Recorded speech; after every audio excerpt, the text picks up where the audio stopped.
Good day, everyone.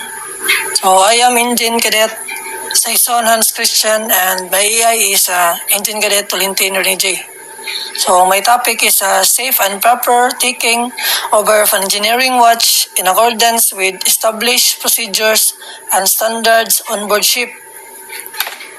So introduction. The engineering watch is one of the most critical duties on board ship, as it ensures the safe and continuous operation of propulsion, power generation, and auxiliary systems. A proper watch handover and strict application of watchkeeping principles are essential to maintain safety, efficiency, and compliance with international regulations such as EWATCH and SOLAS. So today I will explain two important aspects of marine engineering watchkeeping. So first we have the safe and proper taking over of an engineering watch in accordance with established procedures and standards on board. Second is the application of watchkeeping principles in the performance of watch, including engine room operation, communication, and coordination. Informing the chief engineer, monitoring, documentation, troubleshooting, and resource management.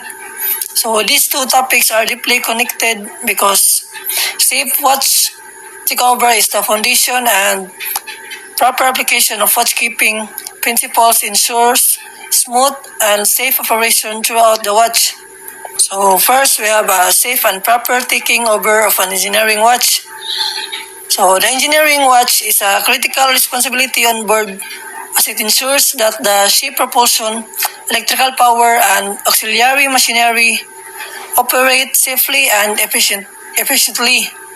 So, taking over the watch must follow established procedures such as those in EWATCH, SOLAS, and company-specific standing orders. So, 1. Preparation before takeover. Before taking over, the relieving engineer must report to the engine control room at least 10 to 15 minutes early.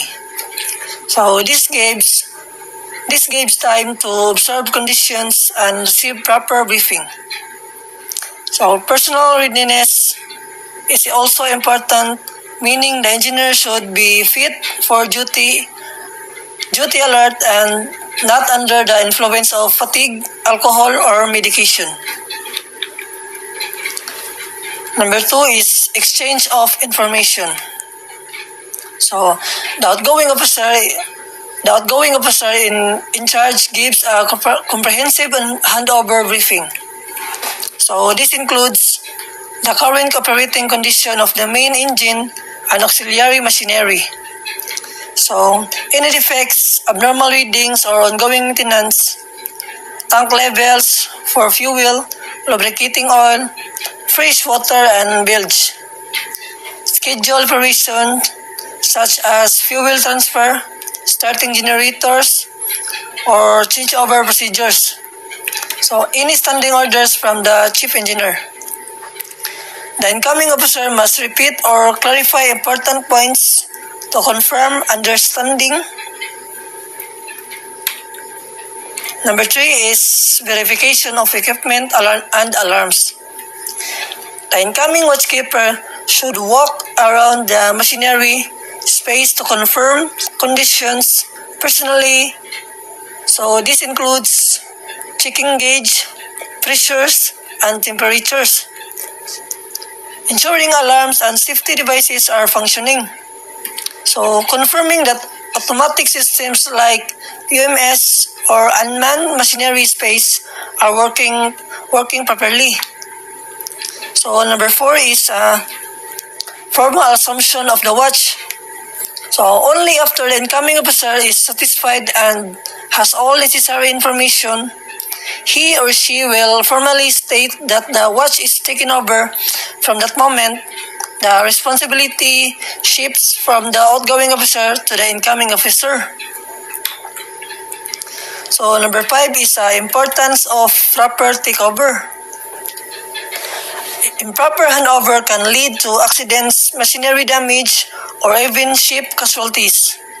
For example, Missing information about a defective cooling pump could result in engine overheating, blackouts, or fire. So therefore, clear communication or verification are essential.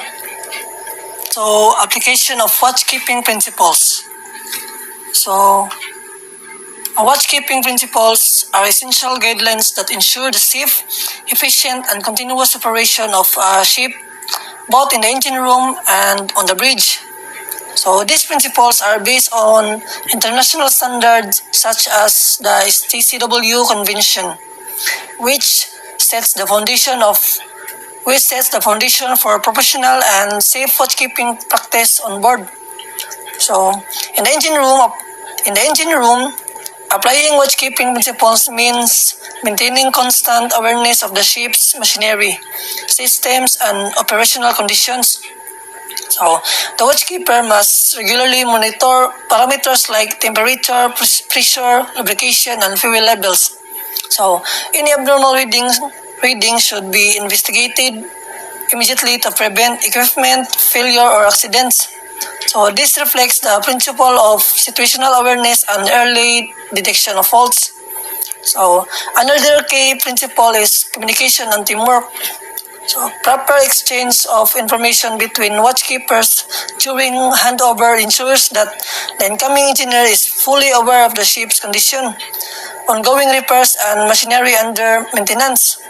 So, effective communication between the engine room and the bridge also support safe navigation and coordinate operations, especially during maneuvers, bunkering, or emergencies. So safety and compliance are also central to watchkeeping. So the watchkeeper must always follow company procedures, safety checklists, and environmental regulation. So this includes maintaining proper logs, using personal protective equipment or PPE, and responding promptly to alarm and emergency signals. So finally, the principle of professional responsibility means the watchkeeper should remain alert, avoid fatigue, and perform duties diligently. Any negligence can lead to serious accidents or damage. So when we summarize it, applying watchkeeping principles ensures that all ships' operation runs smoothly, machinery operates efficiently, and the safety of the crew, vessel, and environment is always maintained. So a good watchkeeper is not just observing, they are anticipating, communicating, and acting responsibly at all times. So we have number 1, engine room operation. The watchkeeper ensures smooth operation of the propulsion plant, auxiliary engines, boilers, pumps, and electrical systems. So this means balancing loads, carrying out of fuel transfers carefully, and responding promptly to change in shape, speed, or maneuvering. A well-managed operation avoids unnecessary wear and keeps efficiency high. Number 2 is communication and coordination. So clear communication is vital between the engine control room, the bridge, and fellow engineers. For example, when the bridge requests a change of speed, the watchkeeper acknowledges, executes, and confirms the order inside the engine room. So coordination ensures that electricians, oilers, and engineers work in sync, especially during critical operations.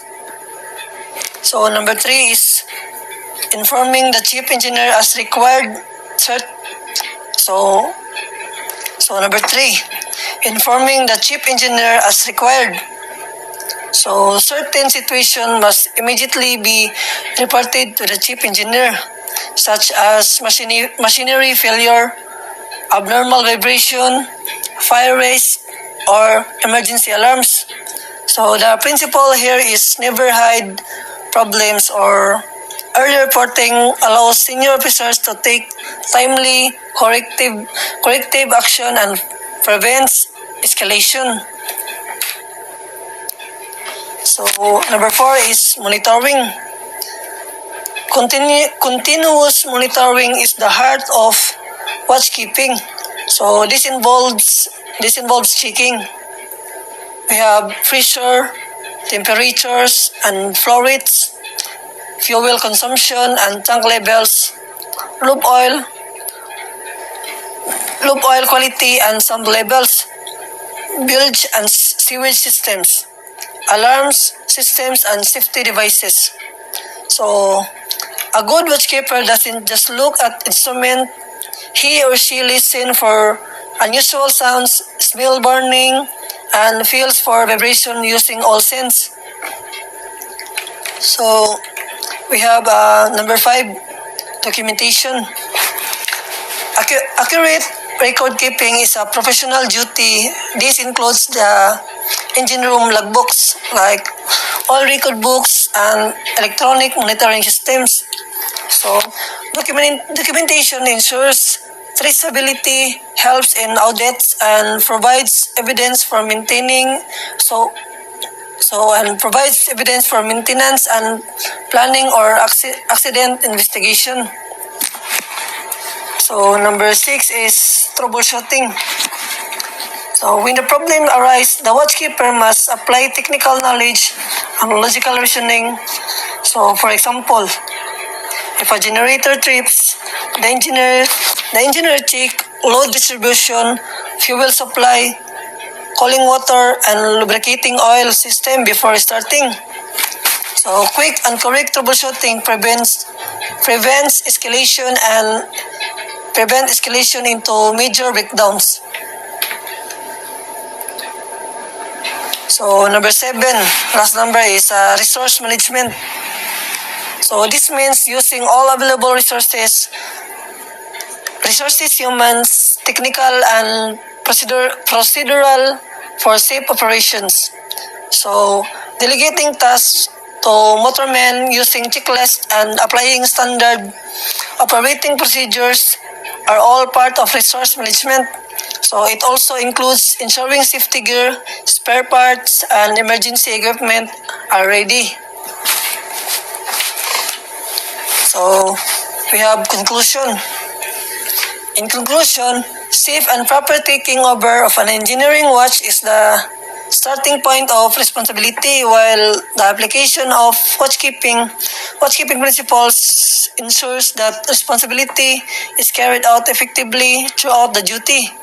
So together, they protect the ship, the crew, the cargo, and the marine environment. So a watchkeeper must always be alert, responsible, and professional, because in the engine room, even a small mistake can lead to a very big consequence. So, conclusion. Safe takeover equals strong foundation. Principles equals guide for whole watch. Protects crew, ship, cargo, and environment. So, that's all. Thank you.